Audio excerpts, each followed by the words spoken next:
My name is Sylvester Onyejiaka, and I'm from Austin, Texas.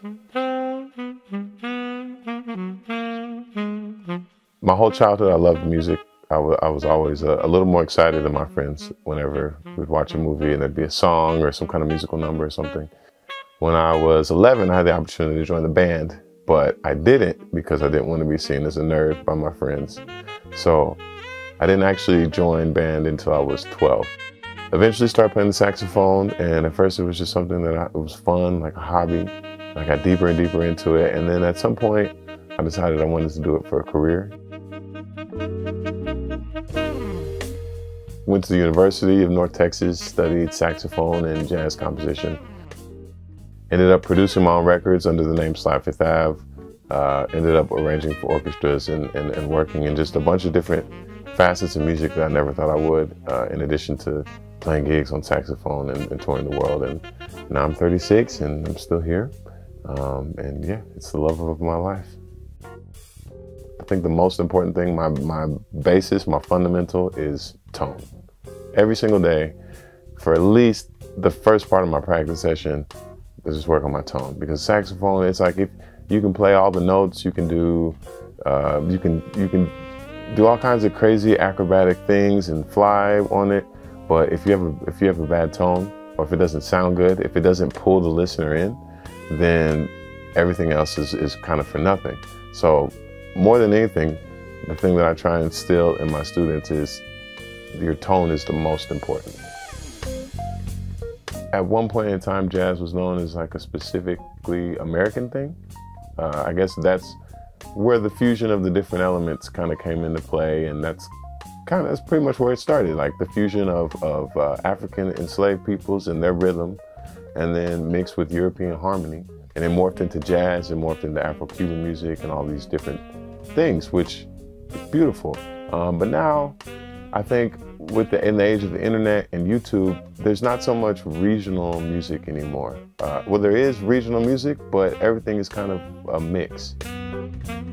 It's good to study the past. It's good to study those people who came before you, and just to learn the history of whatever you're doing, whether it be music or art or whatever. It's always good to know the history. But where I stand today is, I think that it's most important to push the music forward, and to not have limits on what we think is jazz or what is not jazz.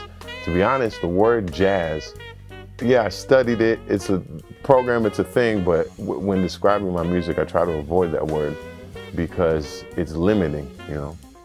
It's 2022, so I view myself more as a musician than I do as a jazz musician. So yeah, I think the most important is just to have an open mind. That's my vision for jazz music. I really enjoy playing with people who have an open mind and take the music other places that maybe I wasn't expecting or didn't think about.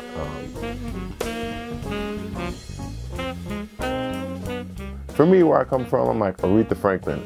But then I found when I came to Mexico, not everybody knew who Aretha Franklin was. And I'm like, oh, that's cool. But they're like, yo, do you know Jose Jose? Do you know Gustavo Cerati? Do you know, like, and they were giving me all this other dope music to check out. So I think there's an amazing scene here in Mexico City. And I think there's a lot of different people from many different parts of the world here right now. Things bubbling in terms of the music, because all these different people are just collaborating and coming together. And that's the beautiful thing about music, you know, it brings people together, regardless of your background or whatever. So for me, playing music, it's a privilege, because first of all, I mean, it's not the easiest thing. It's not the most glamorous thing. I think a lot of people have this conception of the musician as somebody that just lives in the party all the time. But they don't see you when you're in the practice room 8 hours a day, you know, in school, putting in the work and struggling, you know. They don't see you, they don't see all of the hard parts. So I think a lot of people have this conception of music as this glamorous rock star thing. I mean, yeah, in some cases, but it's something that requires work, hard work and dedication and discipline. And it's a privilege to be able to do it. And I feel like the most successful people that I know understand that. And that's why they're successful, because at no point does the work stop. You continually you have to keep pushing forward and growing.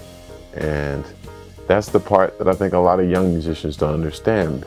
But I have teachers who are in their 70s and they still practice every single day and they're still searching for something, and they still have good days and bad days when they struggle with things. My experience at Ope has been really nice so far, actually. I've actually been surprised by the level of some of the students. I heard, sometimes when I come, I hear the orchestra rehearsing, and I mean, they sound really amazing. And I had the good fortune to know a couple of the teachers, a couple of the professors really well.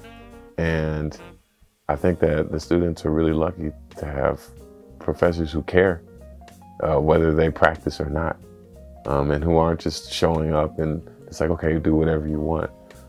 So I'm very grateful to be here and to have the opportunity to influence these young musicians. I mean, it's inspiring for me. It makes me try harder. It's just been a really enriching experience for me. And, yeah.